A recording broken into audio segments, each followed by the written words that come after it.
straps tends to be one of everybody's favorite exercises in a reformer class. We often use it either at the beginning of class as a chance to warm up the body, or at the end of class as a chance to just kind of stretch and cool down, and it feels really lovely in the body.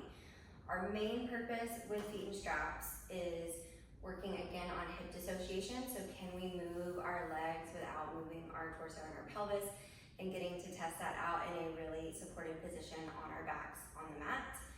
And also working lots of different leg and lower body muscles. There's also a pelvic floor and core component to the stabilization of the torso and the pelvis as we're moving the legs. We get some hip mobility work with some of the variations. So there's really a lot going on with feet and straps. So for our setup for feet and straps, we're generally going to be on about 2 springs, although this one varies from body to body, especially as you get people in bigger bodies with higher weight. Frequently, they're going to want to have a little bit more spring tension on just to help support their legs through the movement. Kind of a standard like lower range springs would be 1 red and a blue, but you can definitely go heavier with that. I'm working with 1 red and 1 green right now. And you can actually play with lighter springs with 1 single spring with feet and straps to add a little bit more core control. So just finding that nice range that works for what your purpose is in that situation. Once you got your spring set, we'll start down on our backs. Make sure to get the body lined up on the carriage, and then go ahead and grab those straps off of your shoulder blocks.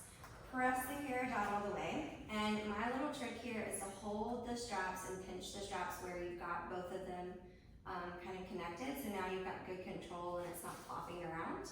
You're going to push the carriage out, slide 1 foot into the strap, push that foot into the spring tension, and bring the other foot into the strap and up to meet it. And a lot of times you want to cue people to just kind of reorganize once they get their feet in the straps. So starting with our hip extension exercise here, we want to make sure we've set up that neutral spine. So we've got tailbone heavy, ribs grounded into the mat, arms down by the sides. And from here, we'll start with a lower and lift of the legs. So you're just going to exhale, drag the legs down towards the foot bar, only as low as you can keep your lower back down on the mat and keep that neutral spine.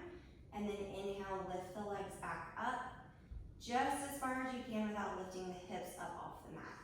So the biggest common problem we see with this variation is that as people lower their legs down, they pop that lower back up, and as they lift them up, we lift the hips up in the air. And so again, what we're looking for is hip dissociation.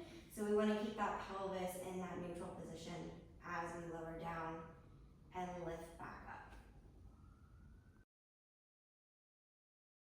For our frogs, we start by lowering our legs down about halfway, so about that 45-degree angle, and then rotate into that external rotation through the hips. So heels together, toes out. It's our little Pilates V from footwork.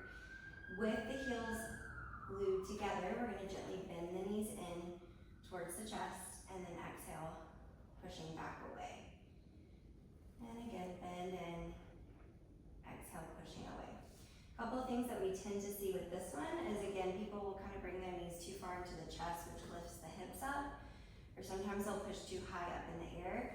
So I like to cue keeping the heels at the same height, or imagine that you're drawing your feet across a flat surface, so like a coffee table, and you're just dragging in and pushing out.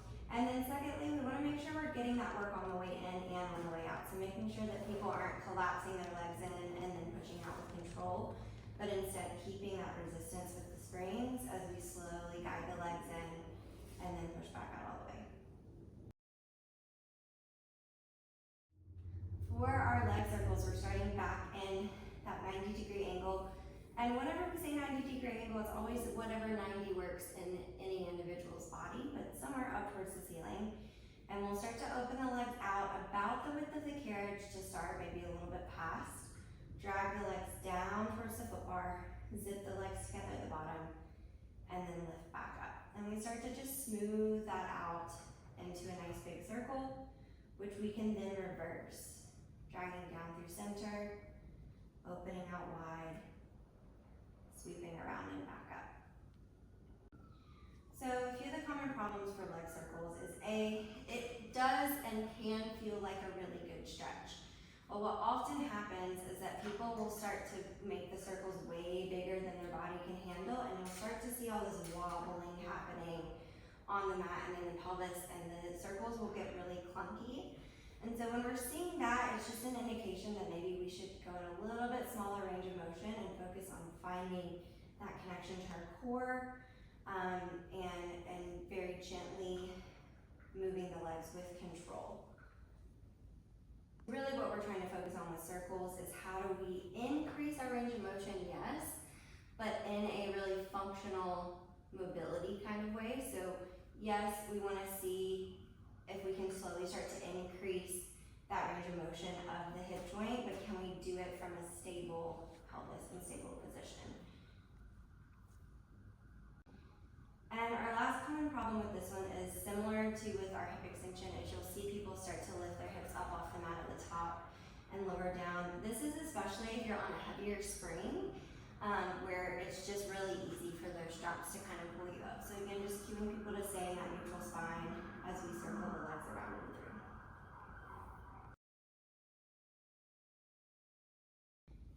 And as I said, feet straps is frequently people's favorite exercise because there's a lot of yummy stretches here. So a few of those, you can take a hamstring stretch just simply by bringing the legs up towards the ceiling, tugging down into the straps and lengthening the tailbone down into the mat. We can take that into a little bit more of like a lower back and hamstring stretch by letting the legs fall in closer towards the body and the hips lift up a little bit. From there, we can bend the knees straight into the chest, or open out wide into a butterfly position, where we can also open into a half straddle or a full straddle. And we can also come into a nice happy baby here. So just bringing the legs out wide, feet flat towards the floor, and again, tug down into those straps. And those are just